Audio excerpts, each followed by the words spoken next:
Right, I thought it was slightly overdue a update on the Dyno videos.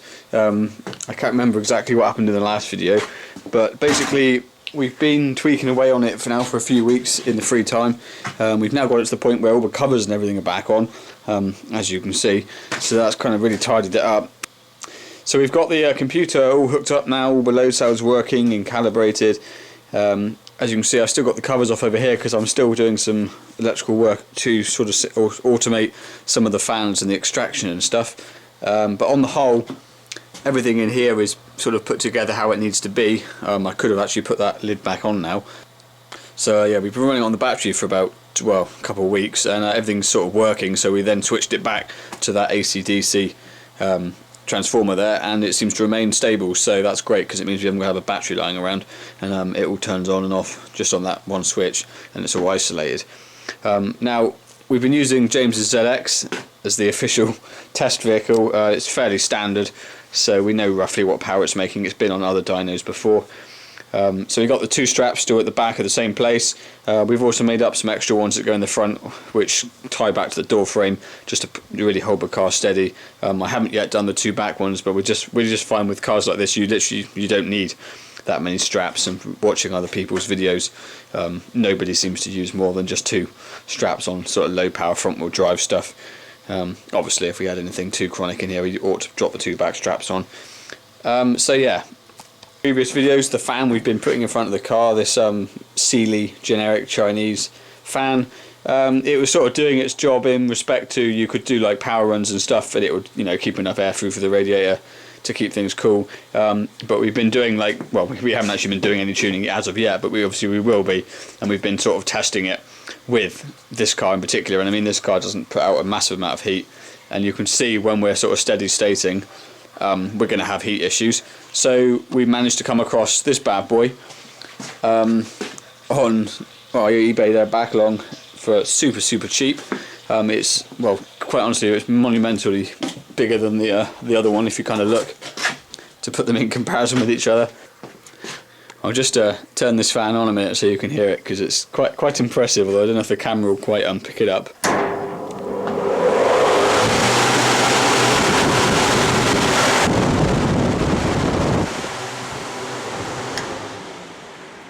It is a huge amount of airflow. It's quite surprising actually. It's really efficient. Makes this thing look like almost a waste of time. I guess we'll keep this one just for kind of, well, I guess if you've got a car with a slightly different front end, and you might want to sort of direct that and intercool, or I don't know, really, maybe at the side or something, car specific, or even hang it up higher maybe to get down on the engine. I don't know. Probably be a good thing to keep lying around, or but I can't see it being used in front because this thing is just far better. Okay, so I don't know how well you can see, but on the screen here we've got a couple of the runs, or just one of them selected actually. So this is the Dyno software. I haven't really shown this very much. I'll probably show this more in another video, to be honest, with some screen recording software, just so you can actually get the proper screen in the video rather than me videoing a screen because it's not very clear. As you can see, you've got the horsepower and the torque lines on that graph. There is also 4 other inputs you can use on the interface, one of which I'm making up a little, I'm going to call it a boost box. So it's effectively a box with a map sensor in it, pre-calibrated on the software, which you can just tee into any car, so you'll be able to log the boost stroke vacuum on the graph, which leaves us with 3 spare inputs, which we can use for, well, you can use for anything literally. You can program it, you can literally calibrate it with either linear or non-linear calibration. It's really simple. So things like, you know, EGT, AFR, you can pretty much log anything you like on the graph and then throw it up on the screen alongside your horsepower and torque curve. You can obviously overlay multiple runs. You've got 5 different trace sets on the bottom, plus if you want you can then open up a secondary screen on the top and display another 5 runs. So every time you do a power run, it shifts along to the right, and you get the newest run always on the left, and you can unselect or select whichever runs you want to overlay. So if you're running the same car, obviously you can then overlay, you know, either the last run you did or a run you did a couple months ago to see how the car's come on. So that's kind of the graph viewing mode. Top there we've got some individual traces, and then obviously there really is endless functions to the software, but I will show this a bit more in another video. There's a different view again for when we're sort of steady state tuning, where you get well, you get the 5 inputs basically up, showing dials for each input, so you can monitor them. There's a graph monitoring each one, logging, just so you can sit there and monitor what's going on while you're working on the car in question, without having to worry about sort of remembering what's going on using the old analog gauges, which, by the way, these are now completely disconnected. We were going to leave the speedo connected just for the hell of it, really, but quite frankly it's pointless because the speed is displayed on the screen anyway, and it's just another thing to add interference. So for the legendary old Clayton analog dials are going to have to be taken down and put somewhere safe just for the hell of it, because they do look quite cool. But sadly, modern technology has kind of replaced it, and this is just far superior to use, and it's sort of incredibly powerful, really. This is going to be the best tuning facility I've ever had of everything. I literally cannot wait to get my car sort of to a point where we can get it running, because this is effectively going to mean we don't even need to sort of get my car on the road kind of thing, i.e. we can get it built up and put it straight on the dyno and start working on the engine without MOTing it, taxing it or insuring it, which is a massive expense when you're literally just taking it out the road every 5 minutes to sort of test it out kind of thing. It's just a huge amount of money going out for no reason.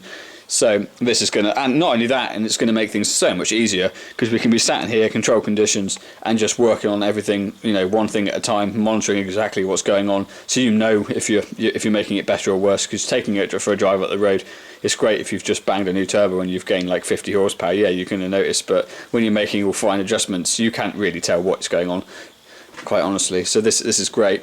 The water tank hasn't changed much. I actually had to move it slightly because we just did.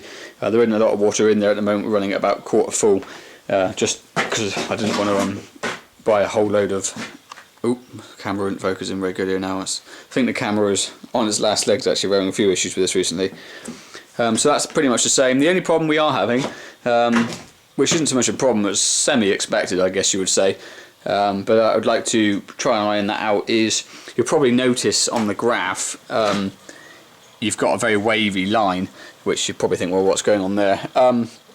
Obviously you can apply a lot more smoothing if you want to sort of smooth that line out. The reason it's doing that is basically because of the water brakes, the way we've got them set up, or shall I say the way Clayton set them up.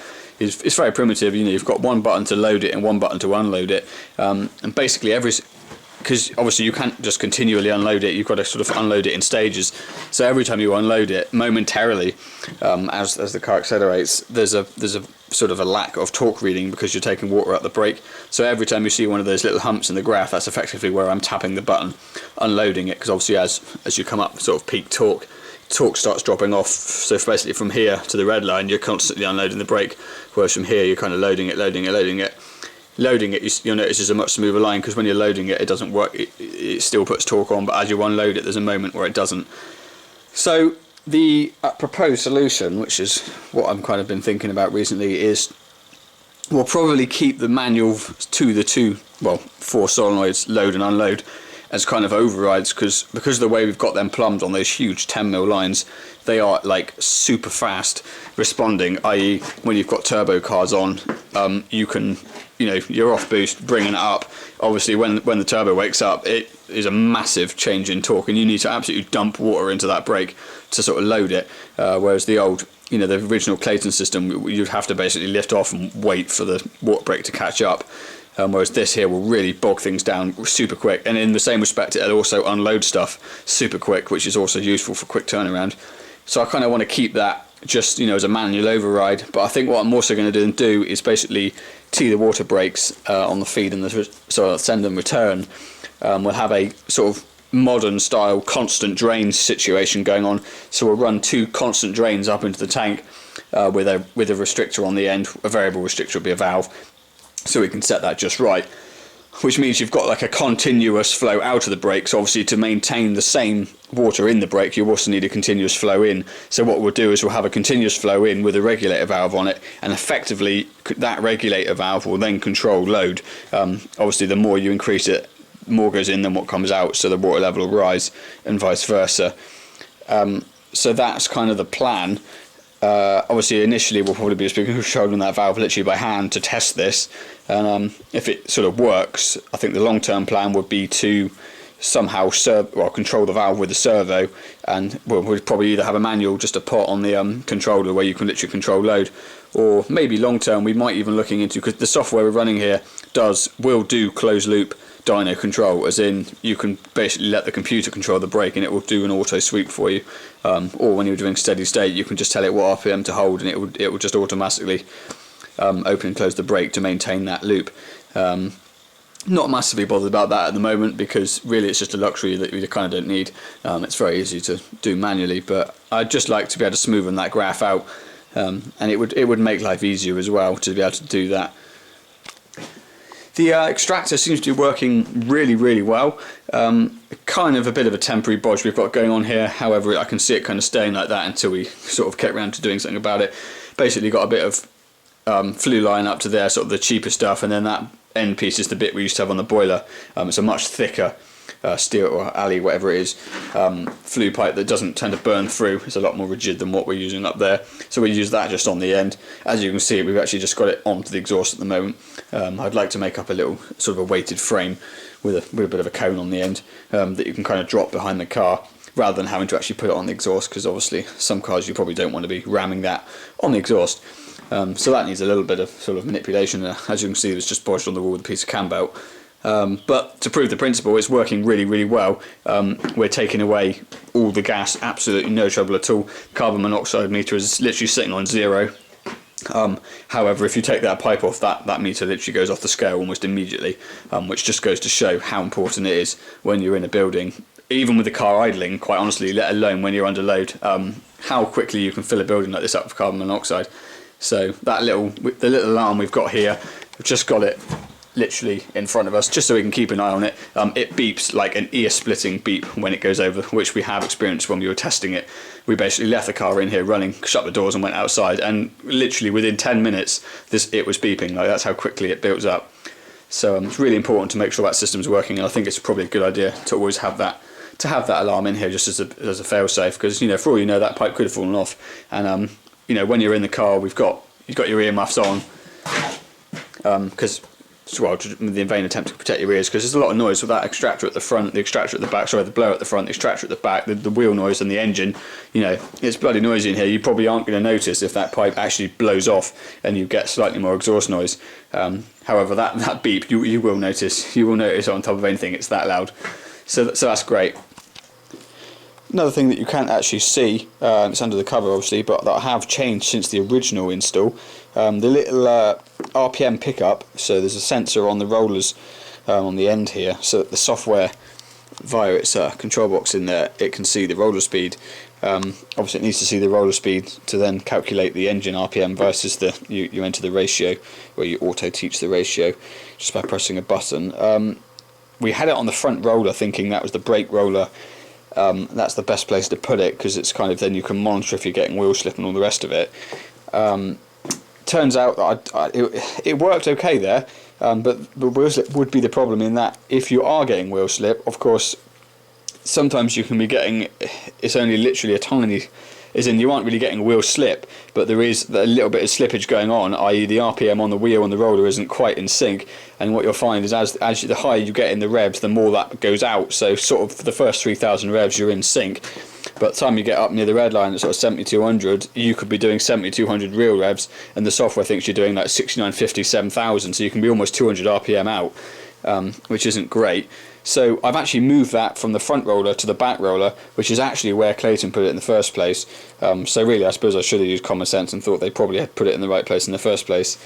My original concern with doing that was I was concerned that the car would be riding forward under load and actually not turning the rear roller. But that, with the distance these rolls are apart and the way the car sits down in it, it just doesn't happen that way. The software does have actually a second RPM input that's independent of the 5 input channels, which you can basically trigger using any hall sensor, or you can even actually sell an interface where you can basically connect an amp thing over a HT lead for petrols or whatever. So you can actually, if you want, directly input the engine RPM into the software, which is obviously 100% accurate. Then the other advantage of doing that is then if your sensor is on the front roller again at that point, you can then monitor for wheel slip and clutch slip on the computer screen. It'll then throw up a warning. As you can see, I've plated in right around the dyno frame now. Probably in the last video you can see the front ones were on because we kind of needed them as a ramp. But the rest of the dyno was still completely open for crap and rubbish to fall in, and it just looked awful. So I cut some more plate up and we just plated around the rest of it, just a thin strip up the side and across the back. Of course it's all second hand, just old sheep dip plates that have been floating around for many years, so repurpose them down here. Right, I've just been doing that bit of wiring I mentioned regarding the extractor fan. So we've got a little relay I've just mounted in the corner of the cabinet here, just a normal 12 volt automotive relay. So that's triggered by the one of the auxiliary outputs on the Dyno box. It's got a couple, it's got three. There's one which you can connect to the air brakes. I'm actually not using that just because I personally don't need it. I just use the button to do it manually. There's an auxiliary to do anything you like. There's also one which basically grounds when there's movement on the rollers, i.e. as soon as the rollers start moving it pulls that to ground. So I'm pulling that relay to ground as soon as it detects movement on the rollers, which is then connected to the VFD. I've got a potentiometer. You have to just ignore this bodge wiring for a minute because it's just testing it. So what we've done is the fan we're running at 50 Hz when it's flat out at standard speed. Now the idea is when you're sitting around just in the car idling, it doesn't need to be going at 50 Hz. It's making a racket for no reason basically. 25 Hz we found is more than enough just to take away the exhaust fumes, and it's running at the moment. So as you can tell, it's extremely quiet when it's running at that speed. Yeah. Oh. And well, I just slipped by accident. I didn't mean to do that, but there we go. It's in the video. So when it detects movement on the roller now, it clicks the relay and brings it up to 50 Hz. I've just stopped the roller again now, and just wait 3 or 4 seconds, and then it will start to ramp it back down to 25 Hz again. Obviously the 25 Hz speed can be changed. That potentiometer will affect the idle speed, but in effect every time you do that it brings it back up to 50 Hz, and every time you stop it there's like a 5-second overrun on it, and then you hear it click and it comes back down, which should be great and save a lot of racket.